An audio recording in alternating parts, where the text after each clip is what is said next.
ఎటకెలకు BJP తన జూబ్లీహిల్స్ అభ్యర్థిని ప్రకటించింది. జూబ్లీహిల్స్ ఉప ఎన్నిక అభ్యర్థిగా లంకాల దీపక్ రెడ్డిని ఖరారు చేసింది బీజేపీ. దీపక్ రెడ్డి, కీర్తిరెడ్డి, డాక్టర్ పద్మ పేర్లను స్టేట్ పార్టీ ప్రతిపాదించగా వారిలో దీపక్ రెడ్డిని కన్ఫర్మ్ చేసింది అధిష్టానం.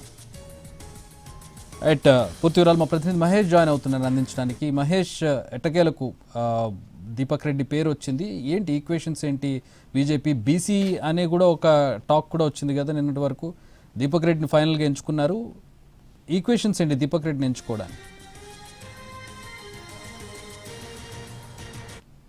అధికారికంగా కొద్దిసేపటి క్రితమే ప్రకటించారు. అయితే గత కొన్ని రోజులుగా బీజేపీ అభ్యర్థి విషయంలో సస్పెన్స్ కొనసాగుతూ వచ్చింది. ఎవరికి ఇస్తారనే దానిపైన కూడా ఆ పార్టీలో జోరుగా చర్చ జరిగినటువంటి పరిస్థితి ఉండే. ఏదైతే బీజేపీ ప్రధానంగా జూబ్లీహిల్స్ నియోజకవర్గం నుండి బీసీ అభ్యర్థి అయితే బాగుంటుందని పార్టీ హైకమాండ్ సూచించినటువంటి నేపథ్యంలో ఆ వైపున ఆలోచించింది పార్టీ. అందుకోసమే ఆ పార్టీ అభ్యర్థిని ప్రకటించడంలో కొద్దిగా ఆలస్యం కూడా జరిగిందన్నటువంటి అభిప్రాయం వ్యక్తమవుతుంది. అయితే బీజేపీ మొదటి నుంచి కూడా ఈ ముగ్గురు ఏదైతే లంకాల దీపక్ రెడ్డి, కీర్తిరెడ్డి, అదేవిధంగా డాక్టర్ వీరప్పనేని పద్మ, ఈ ముగ్గురులో ఎవరికో ఒకరికి టికెట్ వస్తుందన్నటువంటి అభిప్రాయమే ప్రధానంగా వ్యక్తమైంది.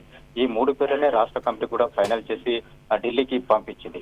అయినప్పటికీ ఢిల్లీ పార్టీ ఈ మూడు పేర్లను పంపించినప్పటికీ కూడా బీసీ అభ్యర్థి కొరకు ఆలోచించమని చెప్పినటువంటి నేపథ్యంలో కొద్దిగా పార్టీ కూడా ఆలోచించింది. బొంతు రామ్మోహన, విక్రమ్ గౌడ, ఇంకెవరన్నా పార్టీలో బీసీ నేతలు బండారు విజయలక్ష్మి, లేకపోతే ఆకుల విజయన, ఇలాంటి వాళ్ళపైన కూడా చర్చించింది. అయితే చివరికి ఆ పార్టీ మాత్రం గతంలో ఎవరికైతే జూబ్లీహిల్స్ నియోజకవర్గం నుండి పోటీ చేశారో ఆయనకే ఈసారి అవకాశం ఇస్తూ కొద్దిసేపటి క్రితం అధికారికంగా ప్రకటించారు. దీపక్ రెడ్డి గత ఎన్నికల్లో పోటీ చేశారు. 26,000 ఓట్లు ఆయనకు వచ్చాయి. ప్రస్తుతం ఆయన హైదరాబాద్ సెంట్రల్ జిల్లా అధ్యక్షుడుగా కొనసాగుతున్నటువంటి నేపథ్యం. ఆయన గతంలో టీడీపీ బ్యాక్గ్రౌండ్ ఉన్నటువంటి వ్యక్తి, గతంలో టీడీపీలో పనిచేసింది. టీడీపీ రాష్ట్ర ప్రధాన కార్యదర్శిగా కూడా పనిచేసినటువంటి నేపథ్యం. చంద్రబాబు నాయుడుతో పాటు మిగతా పార్టీ టీడీపీ నేతలతో కూడా ఆయనకు సన్నిహిత సంబంధాలు ఉన్నాయి. రీసెంట్ గా ఆయన విజయవాడకి వెళ్లి చంద్రబాబు నాయుడు కూడా కలిసి వచ్చినటువంటి పరిస్థితి ఉంది.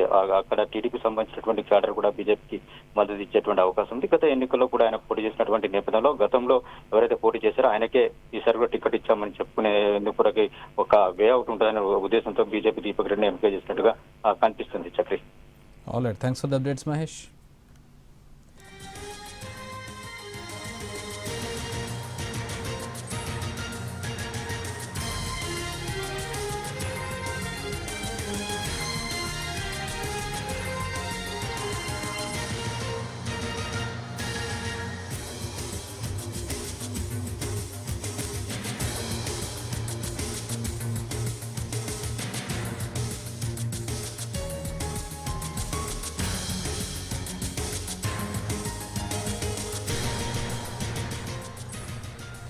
బీజేపీ తన అభ్యర్థిని ప్రకటించింది. జూబ్లీహిల్స్ ఉప ఎన్నిక అభ్యర్థిగా బీజేపీ తరఫున లంకల దీపక్ రెడ్డి పోటీ చేయబోతున్నారు. ఈ మేరకు అధిష్టానం అధికారికంగా ప్రకటించింది. బీజేపీ అధిష్టానం దీపక్ రెడ్డి, కీర్తిరెడ్డి, డాక్టర్ పద్మ పేర్లు వినిపించాయి. ఈ ముగ్గురు పేర్లను స్టేట్ పార్టీ ప్రపోజ్ కూడా చేసింది. వారిలో దీపక్ రెడ్డికి కన్ఫర్మ్ చేశారు టికెట్. 2023 ఎన్నికల్లో బీజేపీ తరఫున దీపక్ రెడ్డి పోటీ చేశారు. గత ఎన్నికల్లో దీపక్ రెడ్డికి 25,866 ఓట్లు వచ్చాయి.